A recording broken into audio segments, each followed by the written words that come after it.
Fala, meu atleta, não adianta nem tentar, tu nunca vai se tornar um RX. Mas antes de você ficar maluco, ficar bravo comigo, deixa eu me apresentar. Eu me chamo Otávio, sou fisioterapeuta, treinador de CrossFit nível 2 e nesse vídeo eu vou te explicar por que você nunca vai se tornar RX e qual é o caminho que você deve seguir. Talvez você não saiba, mas a sigla RX, ela vem do latim, mas isso não é composto, por duas letras. Ela vem de um R especial que ele tem uma perninha maior e um traço embaixo.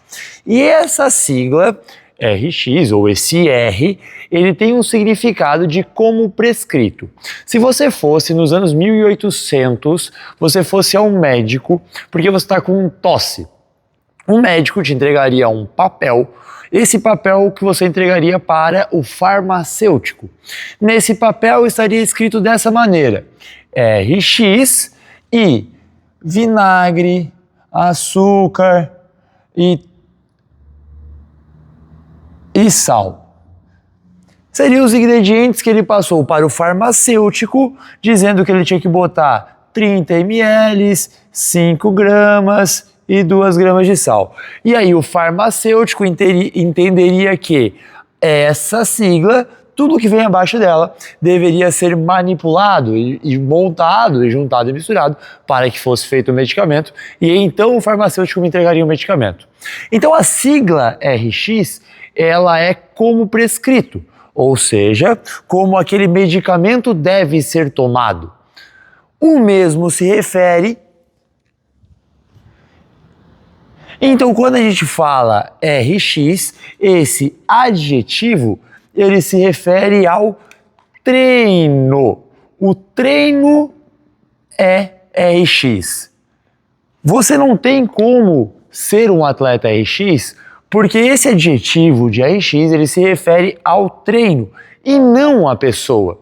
Então quando você vai para o seu treino, você tem o treino do dia, o seu WOD do dia, e aquele treino ele tá assim, 30 snatches for time com 60 quilos para os homens e 45 para as mulheres. O seu treino do dia são 30 snatches for time. E o que acontece aqui? A gente precisa entender, eu te mostrei no vídeo passado como você entende o objetivo do treino. Então, se o objetivo desse treino, que é uma girl, a Isabel, ela deve ser feita em alta intensidade, a gente busca terminar esse treino abaixo de 5 minutos. Então, esse treino, com esta carga, realizar a tarefa de 30 snatches com 60 quilos para os homens e 45 para as mulheres, é o treino prescrito. É como o seu treinador escolheu as variáveis, juntou os ingredientes e fez a prescrição do treino. Caso você não consiga executar esta tarefa porque você ainda não desenvolveu a força para fazer, porque você ainda não tem a consistência para fazer, você vai precisar fazer o que a gente chama de scaling do treino. Ou seja, quando a gente fala sobre treino, o treino ele tem dois adjetivos apenas. Ou você vai fazer o RX, que é o treino como prescrito, ou você vai fazer algum tipo de scaling, algum tipo de adaptação em relação a esse treino para que você consiga atingir o estímulo pretendido, para que você consiga ajustar esse treino, essa fórmula que o seu treinador juntou os ingredientes para poder montar essa receita para você e você vai fazer uma adaptação desse treino para que você consiga atingir o objetivo que o seu treinador propôs. Agora, se isso aqui, se o teu treino ele só tem dois adjetivos, então como é que eu sei o que eu sou? Se eu sou um atleta scale ou se eu sou intermediário, por que se usa isso? Definição de RX, intermediário scale, foi uma forma comercial que os campeonatos de boxe, os campeonatos criaram para poder te categorizar, para poder botar pré-requisitos mínimos para cada categoria. Então foi uma forma de conseguir entregar categorias de um campeonato. Mas você não é categorizado por aquilo, até mesmo porque não existe um padrão. Cada campeonato define o que o scaling dele tem que ter. Ano passado, por exemplo, a gente viu campeonatos que precisavam no intermediário fazer handstand walk e bar muscle up. Agora A gente já tem piruetas no RX e antes era coisa elite. Então cada campeonato vai definir a sua métrica, a sua base e o que é cada categoria. Mas quando a gente fala sobre a metodologia CrossFit, sobre o método, não existem atletas RX e atleta Scale e atleta intermediário.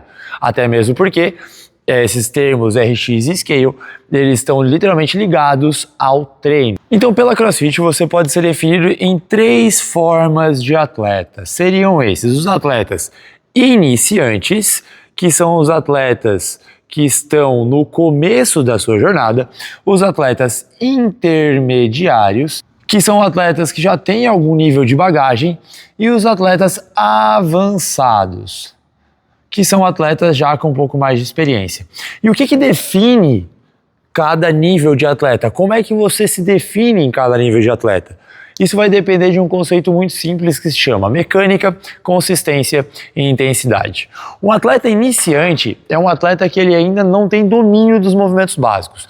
Então ele ainda não tem uma noção, não tem consistência, ele não consegue dominar a mecânica de um bom agachamento, ele ainda tem um agachamento na ponta do pé, ele não consegue ter uma boa manutenção da postura dele para fazer um levantamento, ele ainda não tem o domínio de um keeping na barra, ele não tem a mecânica básica dos movimentos.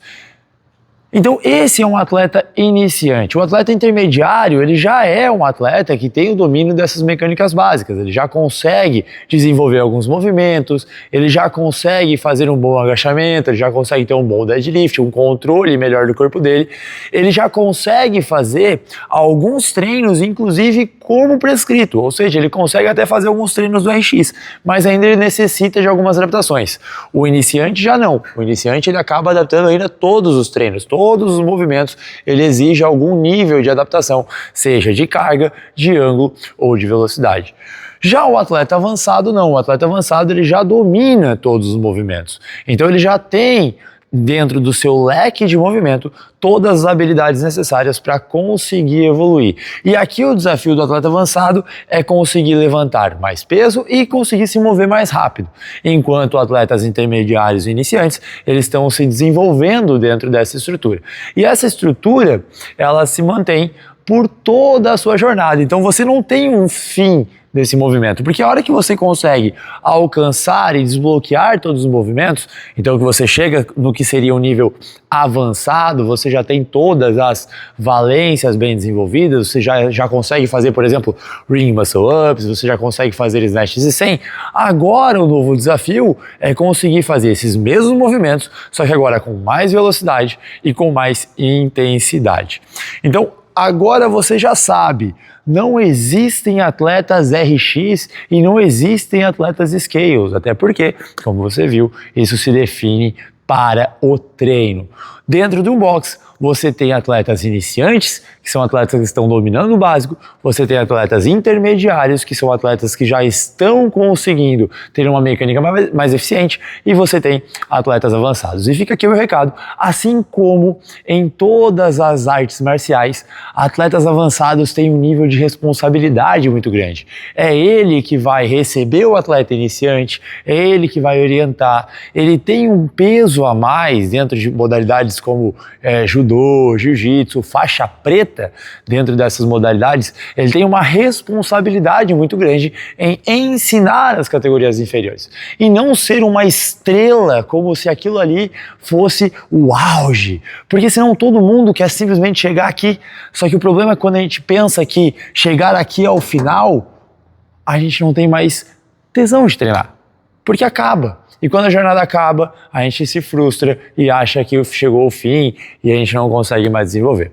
Fechado? Se você conhecia essa história do RX, comenta aqui embaixo se valeu, não esquece de deixar o seu like. E caso você seja treinador e gosta de entender um pouco mais sobre o método CrossFit e quer entender realmente como você pode cuidar dos seus alunos, guiar eles dentro do piso preto, diminuindo o risco deles se machucarem, eu tenho um curso chamado Treinador RX, onde eu ensino treinadores o passo a passo, tanto para você entender de verdade o método CrossFit e conseguir replicar isso para os teus alunos, e principalmente eu ensino você a avaliar e conseguir proteger os teus alunos para que você consiga entregar um treino muito mais seguro e eficiente. Se você quiser, é só clicar no primeiro link da bio ou clicar no link que está na minha página aqui no YouTube. Também não esquece de seguir a gente lá no Instagram, @pergunteao.fisio, que lá todos os dias eu posto dicas e ajudo vocês a conseguir treinar sem dor. Fechado? Foi um prazer inenarrável estar aqui e já sabe, tá com dúvida? Pergunte ao Físio.